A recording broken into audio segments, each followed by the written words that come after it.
તો વિરામ બાદ આપનું સ્વાગત છે। હવે વાત કરીએ રાજકોટમાં 20 દિવસ બાદ વરસાદનું આગમન થયું છે। અડધા કલાકમાં 1.5 ઇંચ કરતાં વધુ વરસાદ ખાબકી ચૂક્યો છે। યાજ્ઞિક રોડ અને 150 ફૂટ રિંગ રોડ વિસ્તારમાં પાણી ભરાયા છે। શહેરના અનેક વિસ્તારોમાં વરસાદી પાણી ભરાવાના શરૂ થઈ ગયા છે।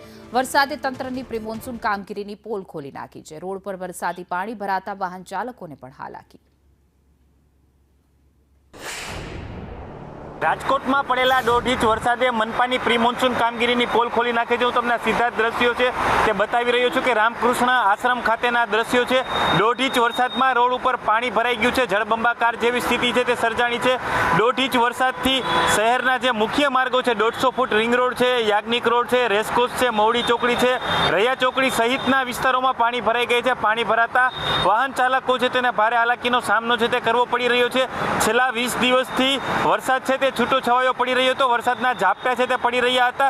એક તરફ રાજકોટ મહાનગરપાલિકા દાવો કરી રહ્યું હતું કે પ્રી મોન્સૂન કામગીરી છે તે કરવામાં આવી છે, પરંતુ 1.5 ઇંચ પડેલા વરસાદે જ રાજકોટ મહાનગરપાલિકાની જે પ્રી મોન્સૂન કામગીરી છે તેની પોલ ખોલી નાખી છે અને સામાન્ય એવા વરસાદમાં રોડ ઉપર પાણી ભરાઈ ગયા છે અને જળબંબાકાર જેવી સ્થિતિનું નિર્માણ છે તે થયું છે। કેમેરામેન વિપુલ બોરીચા સાથે દિવ્યેશ જોશી, સંદેશ।